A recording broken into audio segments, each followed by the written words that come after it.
before founding the Salk Institute in 1960, my father, he'd worked with Thomas Francis and his team at the University of Michigan on developing the first successful influenza vaccine, which was introduced in the military at the end of World War II. Now, flu is a complicated story.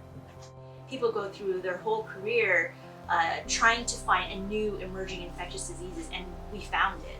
Since this was like a new flu, it's like, oh, hot, like no one's seen it before. A lot of people were getting sick, and not just people were getting sick, younger people were getting sick. I think it's really, really amazing that our little lab here had the capability to do it. It wasn't contamination, it wasn't a fluke, like it was a legit discovery that we had in 2009. Influenza is a difficult disease. The virus is constantly changing. We have to keep chasing it, changing the vaccines that you make, because a vaccine that works against one set of strains may not at all be effective against another set.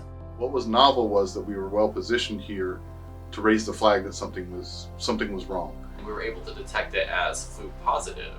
And that sample came in as our normal surveillance sample. We have different sites across the world where we do surveillance. So there's military training recruit sites, there's clinics along the US-Mexico border, we do shipboard surveillance, we do surveillance in the DoD beneficiaries. There's many populations that we do surveillance in. And this particular sample came through our border surveillance. But we weren't able to subtype it.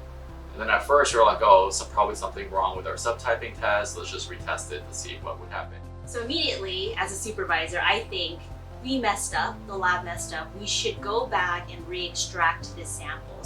When we took the sample, we reran it, we extracted it, we reran the PCRs, it still came up negative. We were getting a really weird signature. So from our experience, all of us in the lab, we have run enough flu samples that we know what a normal signature is, and this one was just way off. The days and the months kind of ran together, but what I remember most is spending a lot of late nights sorting through multitudes, loads of data, just trying to make sure that everything was correct by the time we reported it out.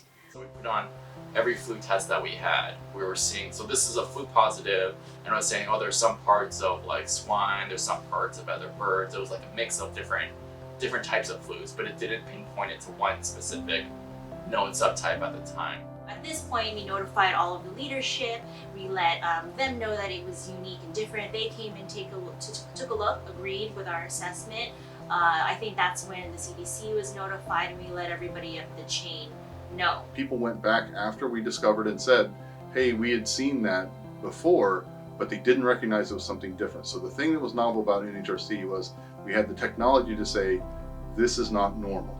Like, it looks and walks like a flu, but it is not your normal circulating flu. Everyone in the lab is highly skilled to detect any anomaly.